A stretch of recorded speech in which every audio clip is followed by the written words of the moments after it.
Hey everybody, it's Mike the Reptile Guy here. I'm here today with Andrea, and there's Kym, Aimee, and Jim in the background that you can't really see. Now there's a special little project that we've got going on here, and I would like Andrea to tell us what we're doing. Well, what we're doing today is we're attaching transmitters onto the shells of these painted turtles, and that'll allow us to track them and catch their locations over probably the maximum of about 5 years. So we'll be able to track these guys and see where they go, what habitats they use, and where they like to be. And where are these painted turtles coming from? These guys are coming from trapping that we've been doing in the Fraser Valley in the Lower Mainland, from Deer Lake Park, Mill Lake, and some other areas throughout the area. And what is the importance for putting the trackers on? Like why do we need to track these and learn about where they're going and their habits and that? We need to know what areas they're using. So we know that they like to use the main ponds, but we don't know if they use upland areas, if they use creeks that are surrounding. We need to know where they go so that we can protect their habitat. And these are an endangered species? They are an endangered species in the Fraser Valley. And what are some of the problems with these guys? Like what are some of the things that are causing them to be endangered? The threats for these guys are a lot of invasive turtles, so red-eared sliders that people release as pets. Stop letting them go. Will compete with them or even injure or kill them, and a lot of habitat loss and destruction for these guys. Now to talk about the red-eared sliders, you've been catching those as well. I was out today with her trying to catch some red-eared sliders. How many roughly have you gotten in the last couple of weeks of going out and catching them? We've caught probably more than about 24 red-eared sliders, and we've got fewer than 10 painted turtles. Yeah, so it kind of gives you an idea. There's probably more sliders that aren't supposed to be here and less painted turtles. Definitely. So yeah, so stop letting your red-eared sliders go. If you have a red-eared slider and you don't want it anymore, contact a rescue. All right, don't let it go into the ponds and streams. They cause problems for the native species. All right, so what are we going to do? Like, what's the process we're going to do here? The transmitters that we have, they need to stay on for about 5 years. So what we do is we attach them with screws through the very outside edge of the shell and epoxy, and then those will stay on for hopefully the entire life of the transmitter, which is about 5 years. Perfect. All right, so we will go and begin the process. All right, so now we're at the drilling phase. This is the first phase of installing the transmitter. So we're going to put them down here. I'm going to hold the leg out of the way.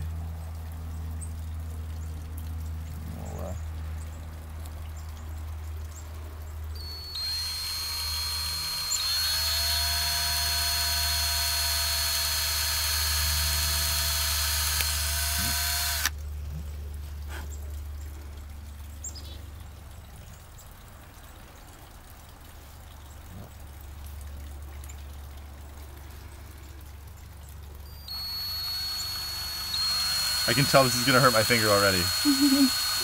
I'll try not. I'm so nervous right now. You're going to hit it. You're going to hit it. Oh, no. All right. Now, I know you guys have seen my other videos before, like when we had dozer or tortoise that had the holes drilled in the shell. A lot of people ask if it actually hurts the turtles when you drill through their shells, all right? If you look here, I don't know how close you can get in and see.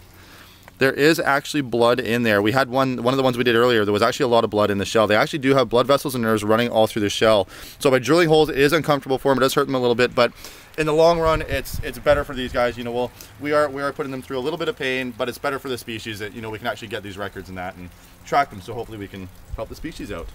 All right, so now I'll move into the next step.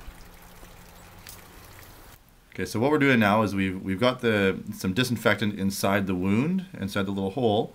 And we're putting some epoxy on the screw, so when we push it through, it kind of seals everything off to prevent any further bacteria from getting in there, causing infections in the shell.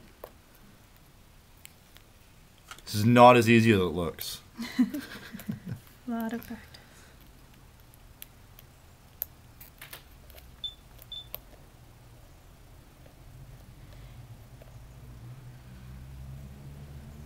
And what is the name of the organization that's doing this, that's funding this? It's a joint partnership, but the specific radio telemetry work's being funded by the Ministry of Forest Lands and Natural Resource Operations. Of British Columbia. Just so people know where we are. And then what were you saying about poaching in Deer Lake? Yeah, we had some attempted poaching in Deer Lake in the spring. We had someone had set a trap, a basking trap, out. So we were pretty concerned about these guys. This one's from there, so. What do people do with them when they catch them? Are they for pets or food or both? Maybe both. Yeah. And tell everybody about your success this year with the little babies. Yeah, we took in the first eggs from the wild for head starting this year, so we brought them into captivity and hatched the eggs, at the Greater Vancouver Zoo. And they were from nests up in the Sunshine Coast that were laid in areas that were going to be disturbed. Like, for example, in the middle of a boat dock. So not a good place for them to actually hatch out. Not a good place to live when you're Yeah. a tiny baby turtle. Yeah. So we brought them into captivity, and 100% of them hatched. Awesome. And so they're between a month and 2 weeks old now. Perfect. There. So the transmitter is now installed. There it is. Now we're going to cut off the edges here just to prevent any little weeds and stuff like that from catching them while the turtles are swimming around. And I think, are you guys putting something else on them, or? Yeah, we're covering the end of the bolt with epoxy. Yeah, epoxy just to seal everything up there. And now this here, explain this little notch here to me. Well, that is a notch that he's probably received quite a few years ago because it's healed up really well. We don't really know where it came from, but it looks oddly like a slider beak. Yeah. So another turtle, the invasive species, probably bit the chunk out of this one's shell when it was a little bit younger and smaller, and the shell would have been a little softer. So, all right, so now we're going to go and file this part off here with my Dremel. All right, so now we're going to Dremel the tips of the bolts off here. And again, it is an uncomfortable time for the turtle. We're doing a lot to the turtle right now, but it's better to do this and help ensure the survival of the species than to just leave them all alone and eventually have them die off and be extinct. So here we go.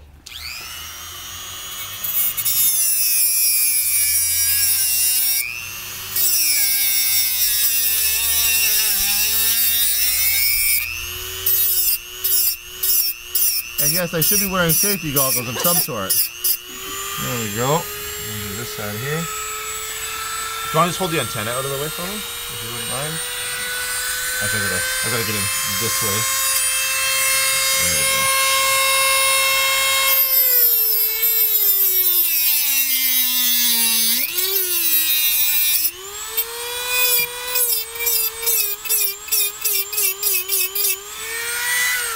There we go. Like the dentist.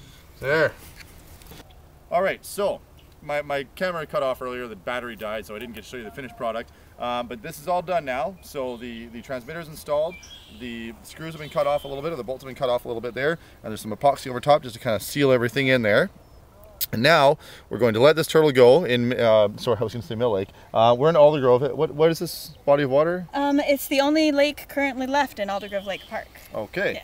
Yeah. Not really a lake, Yeah. but it's a body of water. Now this is the only painted turtle you've found in this body of water? Yes, there's only been one painted turtle observed here, and this is the only one we've caught. So. Yeah. Well, hopefully there's more friends for this one here, but Yeah. who knows? So do you want to let him go, or? You can go ahead. Oh, okay. I'll let him go. Oh, because I'll fall in the water. All right. I'll So. fall in the water. And this is the first. This is the first one to be released through your program. This is the first one released. See, unless they've gotten to Deer Lake before we have. Yeah, but there's gotten here. traffic. We're probably Okay, first. good. All right. So hopefully this is the first one to be released with the new transmitter tracking program. Ready? Go, little buddy. Let's see how he swims with his little transmitter. Now it's going to take him a while to adjust to this. There he goes. There he is. Stand by. Oh, there's a big. You Swimming can see the really fish straight. in the water there too. Yeah, there's huge fish in there. Yeah.